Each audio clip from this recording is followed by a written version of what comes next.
Well, in today's video, I'm going to be talking about if old Vic was placed in a situation where he had to get away from some of these horror icons, what would I do? What would be the strategy to get away from some of these killers? Or maybe I can't get away and I'm down for the count, just like all these hapless victims throughout the franchises.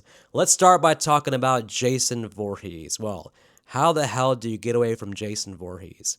Well, one thing's for sure, just stay away from Camp Crystal Lake. Now, Jason, I know, sometimes does travel out of bounds. We have some of the later sequels having Jason take a damn boat to Manhattan. We have Jason ending up in space. Okay, Jason sometimes does do things like traveling into a random suburban neighborhood to kill Alice at the beginning of Friday the 13th Part 2. But for the most part, Jason likes to hang around the Camp Crystal Lake campgrounds. And so number one thing is like, hey, listen, just don't go camping. Now, well, okay, that's too strong. Go camping, but be very careful about where you go camping and stay away from all Camp Crystal Lakes. I don't care if it's a Camp Crystal Lake in California, in Virginia, in Montana. Never go camping at Camp Crystal Lake. How many of them are there in the country? I don't know, but stay away from all of them. Now, let's say, though, that you are in the universe, the movie universe, where you've been drugged by your friends to Camp Crystal Lake. Maybe there's a girl you like, so you're coming on this trip to try to win her over. Maybe you guys just graduated high school, and this was like just the planned trip for you to do is to go to Camp Crystal Lake. All right, you're at Camp Crystal Lake. What can you do to avoid Jason? Well, let's see.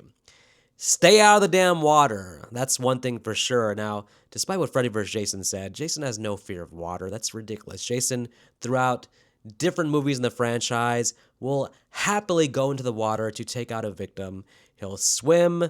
He'll go underwater. He'll stay underwater. He'll jump onto boats. Jason has no issue with water. So you should stay out of water, because if you find yourself in the water, Jason actually probably has a huge advantage and will take you out. So stay out of the water. What else can you do? Stay out of the woods. Jason knows the woods like he has a damn internal GPS like nobody else has. Do not go looking for wood for your fire. No, don't forget about that. You don't have to go chop wood, none of that stuff. Do not put a tent out in the woods, because you and your body bag are likely to be slammed against a tree multiple times like we saw in Friday the 13th Part 7. Just stay out of the woods. Stay out of the water. Stay out of the woods. What's left then? What can you do? Well, you can stay at the cabin. Now, believe it or not, if you look throughout the franchise, for the most part, staying in your cabin is a good idea in the Friday the 13th movies. Usually at the end, when Jason's after the final girl, he'll chase them into the cabin and you have a big chase scene. But for the most part, usually Jason waits for the victims to come out of the cabin into the woods or into the water. That's where most of the body count, that's where most of the supporting characters are taken out, is in the woods, in the water. So stay in the cabin as long as possible. In modern day, bring some board games,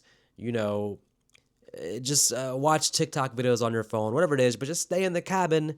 And maybe the girl you like is in the cabin, and if she wants to go swimming or go in the woods, let that go, because there'll be other girls or other guys, but you're better off that than going out with them and getting killed. So stay in the cabin as long as possible. Now, let's say you end up being the final girl or the final guy, and now there's no choice. You're in the cabin. Jason knows you're the only one left. He comes to the cabin. You're in the cabin. You're seeing all the dead bodies plopped up, because Jason has hidden bodies in door frames, and you open up the closet, the body falls out, dismembered parts all over the house. You realize, hey, all my friends are dead. Jason's after me. What can I do? Well,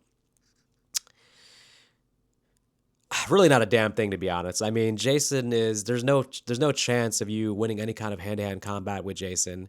Again, if he chases you in the woods, he's going to kill you in the woods. If he chases you in the water, he's going to kill you there.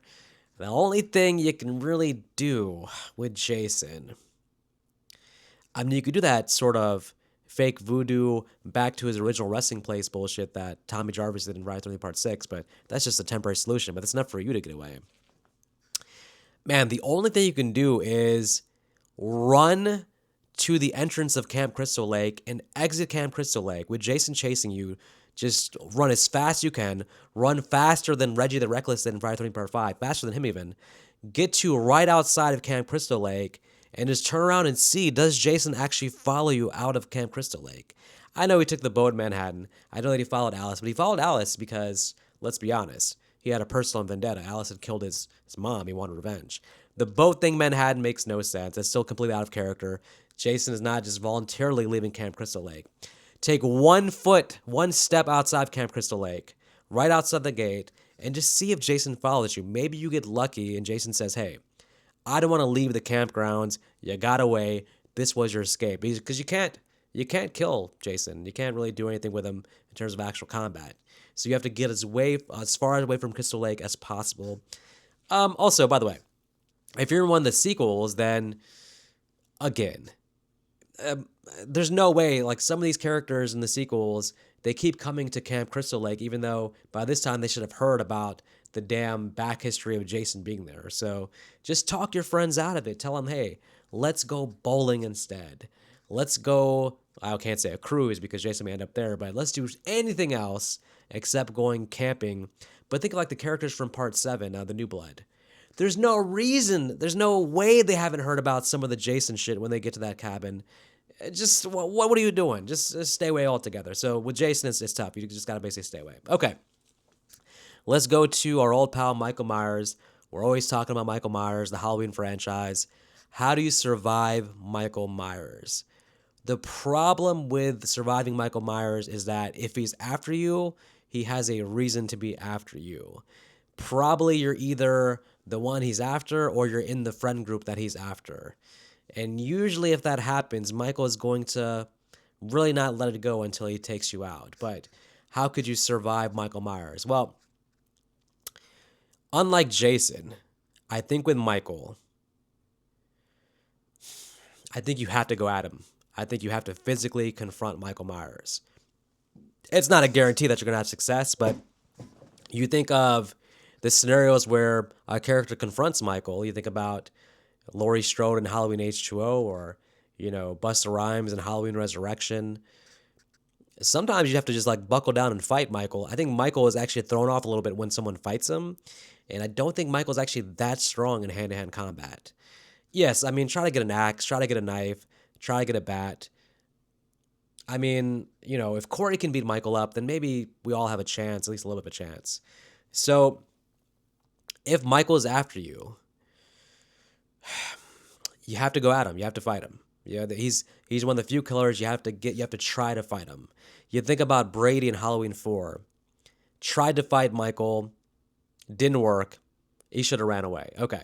So hit Michael once or twice, and if it's not effective, get the hell out of Dodge. Like Brady punched Michael, kept punching him. Michael was just like, hey, why are you trying to fight me? You have an open path here.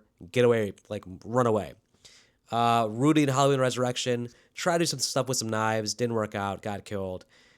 All right, maybe try fighting Michael, and if it's not effective in the first couple blows, then just keep running. But that's the only way you can really survive, because Michael is going to be coming after you unsuspectingly in the shadows, watching you the entire day. So you really can't survive Michael unless you get lucky, or if you just figure out he's after you and you're one of the few select final people that can do that, then you have to go at Michael. Unlike Jason, you can't fight Jason. Don't try to fight Jason, but do try to fight Michael. Okay, what's next? Well, Ghostface. Well, okay, Ghostface, human killer, so you can fight him. Don't answer the phone. I mean, I know that's going to sound pretty silly, but, in today's world, 2025, who's calling you anyways? If your phone's ringing, there's a good chance it's either a telemarketer, somebody trying to sell you an extended warranty for your vehicle, or maybe it's Ghostface. So all those are bad options, so you might as well not pick up the phone if you don't recognize the number. Or I guess the new thing for Ghostface would be like calling you from a phone number that you recognize, and then it's Ghostface. If you get him on the line, do your best to answer the horror trivia. That's right, folks. The killer in Friday the 13th, the original, was not Jason. It was Mrs. Voorhees. That was a terrible answer, Drew Barrymore. Not to say you deserve to die, but come on. You have to get that right. You have to get that one right, at least. Call out Ghostface for being a hypocrisy. If you get the question right, be like, hey, why that you're not going to let me live? I answered the question right. Probably still tries to kill you. That's fine. The advantage of Ghostface also is that, hey, human killer, unmask him. He's just a man. You can try to fight him. Hopefully, if he does stab you, You have whatever superhuman abilities that both Dewey had and Chad had, where Ghostface can stab you 75 times and you just keep on ticking. But yeah, Ghostface is probably the most realistic. Hey, we can fight against this killer. But I would first not answer the phone. I would secondly try to get the damn horror question right. And three, I would make sure I do not hang out with Sidney Prescott, as most scenarios do end up with Ghostface targeting Sidney Prescott or some version of Sidney Prescott. Just be mindful of your friend group. That's all. Okay. Leprechaun. How do you survive Leprechaun? Give him back his gold. Very simple. If you've taken his gold, give him back his gold. Leprechaun is a pretty chill dude. He only really comes after you in a violent manner if you disrespect him or if you've taken his gold. And then if you give his gold back, like Jennifer Aniston in the first Leprechaun movie, gave him the gold back. Just it was missing one coin. We've seen other movies where he has the coin, he has the gold, but then he's missing one coin, so he has to go back to get that and ends up killing people. If you give him back his gold, you will be fine. Chucky, well, I mean, listen, let's be honest. Chucky in hand-to-hand combat, you should be able to take out a doll. I know he's fast, he's quick, he's small, but there's no excuse not to be able to kick Chucky the doll across the room. Or one thing you do also is, one time where Chucky is like very vulnerable is when he's doing his like soul transfer thing, his assume the position is Dambala, blah, blah, blah, blah, blah, Dambala, give me the power, I beg of you. If you let him do that while he's doing that, if you notice, he's sort of not focused. So just con him and being like, hey, I'm going to let you take over my body. You can have my soul. But then he's doing his thing. While he's doing it, boom. Give a big smash to the face. Hit him as hard as you can. That's just, and then with Chucky, I would just say you have to pretty much finish the job right there, because if you give him any leg room, breathing room to get up and run away, then you're just at his mercy. Okay. Freddy Krueger. Well, how do you survive Freddy? Well, you really can't survive Freddy in the dream world, because Freddy is the master of the dream world. He knows what you're thinking before you think it. He has all the powers. He knows your weaknesses. He's going to use them against you. So you have to stay out of Freddy's dream world altogether. And how you do that? Caffeine. You have to just basically drink a lot of caffeine. You have to be caffeinated and not go to sleep. Okay, listen, I guess that is sort of a terrible plan, because eventually you'll crash off the caffeine and go to sleep. Okay. Freddy, as we saw in Nightmare 1, does have this thing, though, where if he preys on your fear, so if you can show him you're not afraid of him, you do sort of take the power away from him. So with Freddy, you can't be afraid. You have to just confront him and say, hey, I take back all the power I gave to you. I'm not afraid of you. You're nothing. You're shit. Going back to Michael for a second, I want to add that too. The thing about fighting with Michael is Michael also gets a kick out of the fear. So when he senses someone's not afraid of him, he doesn't really want to go after you, it feels like. It's one of the reasons why he maybe didn't actually ever go after Loomis. One of the reasons why when he confronts Busta Rhymes, he just kind of turns and walks away, is because when someone doesn't seem like they're afraid of you, that doesn't do anything for Michael. So be strong with Michael, fight back, and Michael may actually just leave you alone. So Freddy, you have to bring him out of the dream world. That's another thing too. You bring Freddy out the dream world, you can kill him that way, because I guess he sort of becomes human. Now, we've seen two results of Freddy out of the dream world that are kind of conflicting, though. We saw that in Freddy's Dead. His daughter was able to kick his ass at the end of Freddy's Dead. So Freddy was so silly and harmless at the end of Freddy's Dead that his daughter beat his ass and killed him. But the Freddy that came out of the dream world in Freddy vs. Jason, basically hand-to-hand combat, really held his own against Jason for the last 20 minutes of that movie, and I would say even had an advantage. So you bring Freddy out of the dream world, you show him you're not afraid of him, and then you do your best in hand-to-hand combat, and you might be okay. Okay, that's how I would survive those horror icons. I'll do a part 2 with some of the lesser horror icons. We can talk about how to survive them. In the comments, if you have some ideas of how to survive, which killers do you want to see a video about that. Let me know in the comments. If you like this video, please subscribe. And until next time, you guys take care.